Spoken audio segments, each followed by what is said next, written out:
Welcome to the Real News Network. I'm Jessica Devereaux in Baltimore. It's been 2 months since Greenpeace activists were arrested at gunpoint by Russian authorities. The so-called Arctic 30 were trying to board an oil rig which belongs to one of the world's largest extractors of natural gas, Gazprom. One of the activists, Canadian Paul Ruzycki, was in court in St. Petersburg today seeking bail. Now joining us to bring us up to date on the status of his case and his well-being is Pattis Ruzycki. She is the sister of the activist Paul Ruzycki. Thanks for joining us, Pattis. Thank you for having me today. So, Pattis, what charges is your brother facing? Can you please tell us what happened today in court?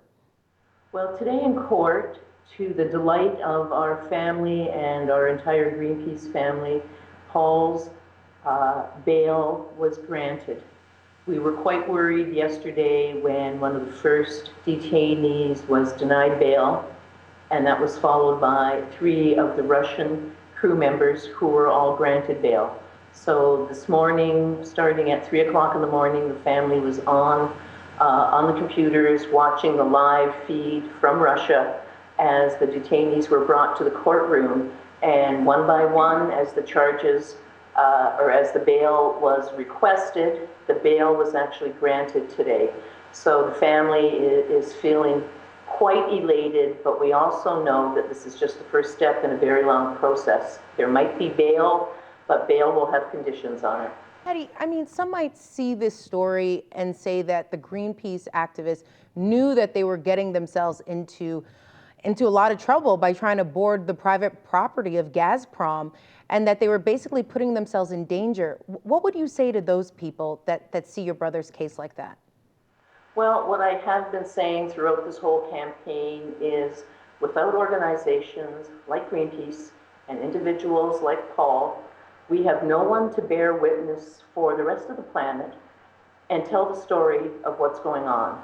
Whether it's the fact that cod are being overfished in the Atlantic and eventually there are none, forests are being clear-cut in British Columbia, that the Amazon is being pillaged. It's people like Greenpeace and people like my brother Paul who go to these danger spots, record the story, document it, hang their flags as proof that they've been there, and leave.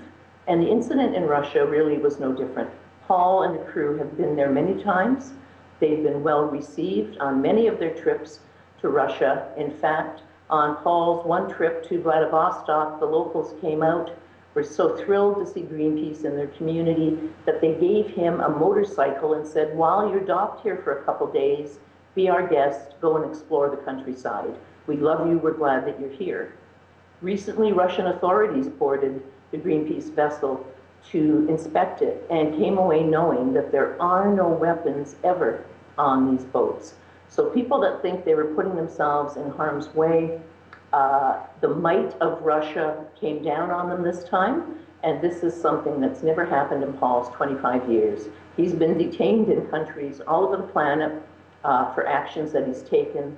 Those minor incarcerations usually last 24 hours. They're slapped with a penalty and they're told to leave the country. And then they're often invited back as well. So what happened in Russia really was an over-the-top overreaction to a peaceful protest in international waters. Some might point to what you label as this overreaction of Russia. It's really about the battle for Arctic resources, and that's why we're seeing so many, seeing Russia really come down hard on your brother. You know, for example, Canada and the US right now, they're competing for offshore drilling rights in Beaufort Sea, and like you were pointing to, that just Russia has been really heavy-handed on your brother. Why do you think your brother felt so compelled to protest in such an extreme way, this particular cause? Well, it's not just this cause. Paul's life for the last 25 years has been surrounded by Greenpeace. He works there, he lives the Greenpeace model on a day-to-day basis. Paul is an environmental activist. He wants a clean, safe planet for your kids, my kids, our grandchildren. It's not just a place he's passing through, it's a place he's leaving behind, and he wants to leave it behind in the kind of shape that a future generation is going to be proud of, not disgusted by a despoiled planet with nothing left for the children. All right, Patty Ruzycki, thank you so much for joining us. Thank you so much. And if you'd like to continue following this story, you can follow us on Twitter @TheRealNews, and you can follow me as well on Twitter @Jessica_reports. Thanks for watching The Real News Network.